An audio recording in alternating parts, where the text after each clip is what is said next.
Welcome everyone. Today's yoga class is focused on strengthening our knees to help prevent knee pain and knee tension. You don't need any props for today's class, so let's get started right away on our backs. Rolling the spine down. Keeping both feet flat for just a moment, knees pointing upwards. To find a slow and steady breath in and out through the nose.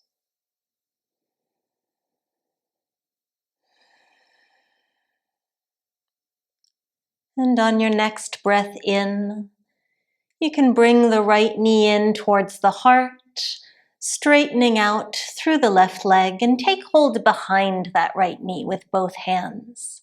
Just start to circle the lower leg, so keeping the upper leg really still.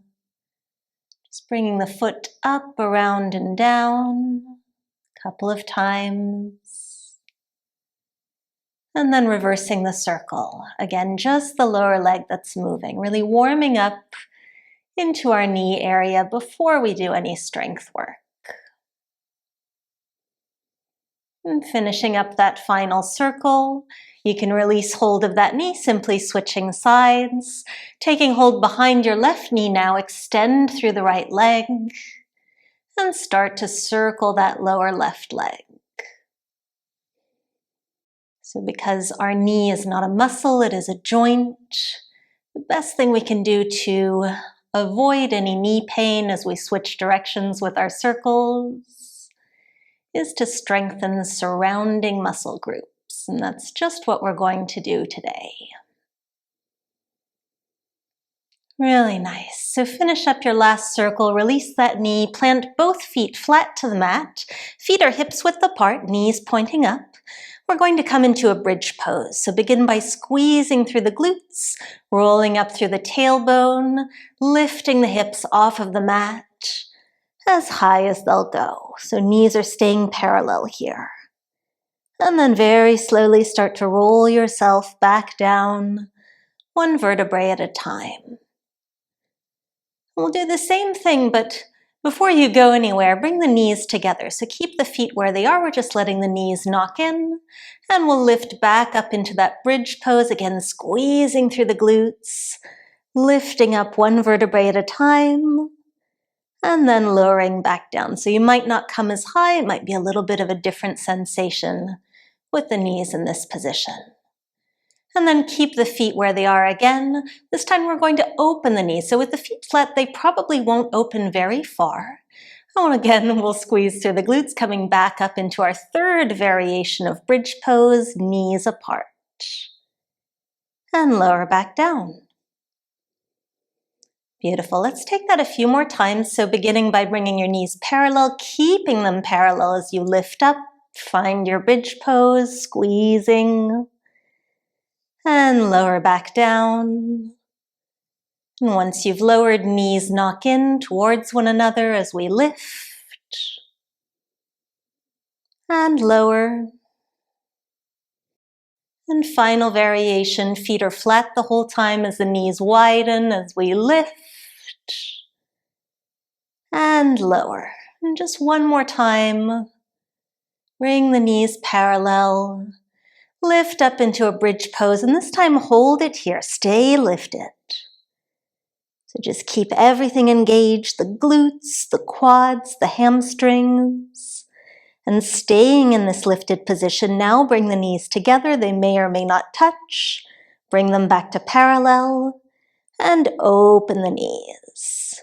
And back to parallel. Just one more time like this. Feet stay flat the whole time, knees knock in. Back to parallel, open the knees, bring them back to center, and lower yourself down. Really nice. You can hug the knees in if you'd like, just rock yourself side to side a few times. And eventually, we'll roll over to our right side, supporting ourselves up on our right forearm.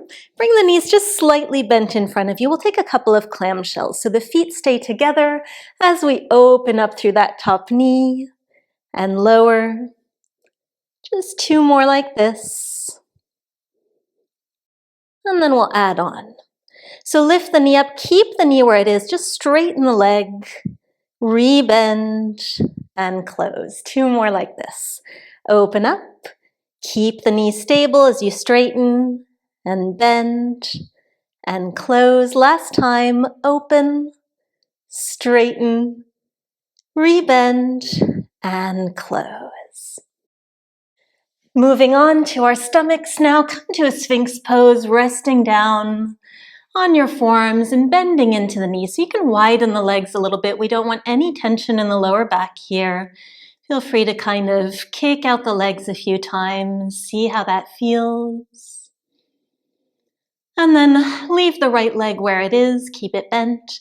Just start to straighten into that left leg, but don't let the knee touch down. So again, we're engaging through the entire upper leg.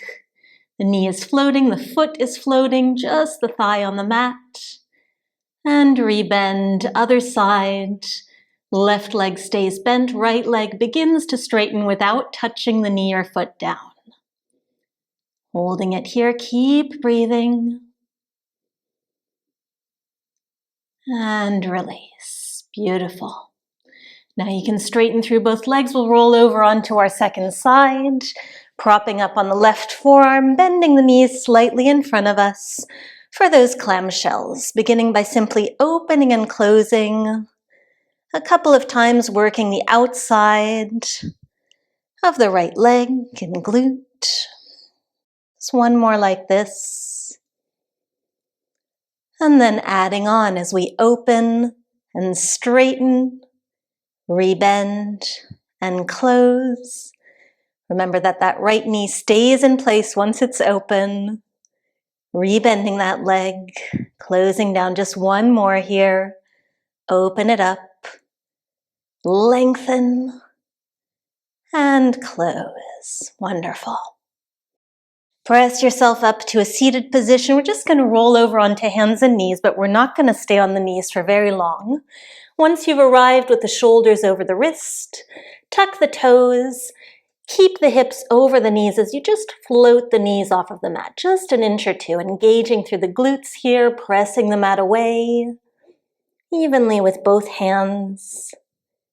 And just hold for 3, for 2, and 1, and then start to walk your hands back so that we end up towards the back of the mat in a little toe squat here. So the knees are lifted. You could even let the chin fall to the chest for a moment. Maybe rock yourself a little bit front and back, supporting yourself on fingertips.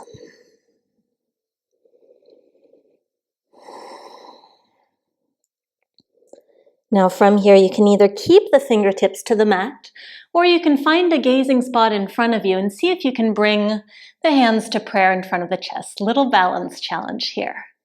So either way, we're going to transition from this toe squat into kind of a low chair pose. So inhaling here. Exhale, let the heels find the mat. Come into this low squat, reaching forwards. And then inhale, see if you can lower back down into your little toe stand. Let's take that 3 more times, inhaling here. Exhaling, find your low chair, sit it back. And lower, 2 more. Sitting back into your low chair. And re-squat, final time, you can do it. Sit it back. And lower down, beautiful. Let the fingertips find the mat. Keep the knees bent as you let the heels find the mat, ending up in a ragdoll fold. Just swaying side to side, maybe even stepping it out a little bit, lifting one heel and then the other. And then rolling yourself up to standing. 1 vertebrae at a time here. Roll the shoulders back, straightening up through the spine. You can stay where you are. I'll just turn to the side to show you what we're doing next. So we're going to transfer our weight into our left leg. Bring the right knee up towards the heart and bring both arms out in front of us, holding here for a breath. And then exhale to open up towards the right. Bring yourself back to center. and open up towards the left. So right knee stays stable the entire time as we come back. Just one more on each side. Maybe you take the gaze with you for an extra balance challenge. And finish it out. And then lowering that right foot down, very nice. Shake it off a little bit. Before we come to our second side, transferring the weight into our right foot, lifting the left knee up, doesn't have to come all that high. Arms are back out in front of the body. As we inhale to open towards the left, and back to center, second side. Back to center, definitely more challenging on one side than the other. Working the strength of the whole leg here, last time. And lower that leg down, beautiful. And we're back at the back of our mat. Start to bend into the knees before bringing the chin towards the chest and rolling yourself back down into a forward fold. You could take hold of opposite elbows here, keep the fingertips to the mat. Feet are about hip width apart. And with both knees generously bent, bring the upper body over towards the right. So either having the fingertips on the mat or maybe just holding somewhere along the outside of your right leg. We'll start to straighten and bend into the opposite leg, your left leg. So straighten it, doesn't have to go all the way, and re-bend. Pressing into the heel as you straighten and bend. Just one more here. Letting that go, swaying yourself through center over to the other side, holding the outside of the left leg, or maybe fingertips to the earth as the right leg now begins to straighten and bend. Just two more wherever you are. And then taking yourself back through center, lowering back down through that little toe squat we had earlier, and then eventually just finding a comfortable seat. Once you're seated, we can bring the soles of the feet together, the knees out wide for butterfly pose. Make it kind of a wide butterfly, so scooting your hips back. Right hand rests down beside you, left hand to the inner left knee as you press up into that hand. Really fight against yourself here, strengthening through the inner leg. We'll simply try the other side. Maybe one side is stronger. Right hand pressing that inner right knee down as the knee lifts up against it. And let's hold for 4, 3, 2, and 1. And then bring the knees together, bring the feet flat, knees pointed upwards, hands to the outside of your legs, as again you try to open the knees out into your hands. Really press, press, press. And release. Wonderful. Come to a cross-legged seat. Just give yourself a little bit of squeeze and release just around that whole knee area to thank yourself for your hard work. I do hope this practice has helped you feel better. Beautifully done today. And thank you so much for joining me. I also invite you to join my 3-day series for the lower body, which you can find by clicking right here or the first link in the description box below. And it's just a nice way to continue the stretching and strengthening work of your entire lower body. I hope to see you there and wish you a beautiful day.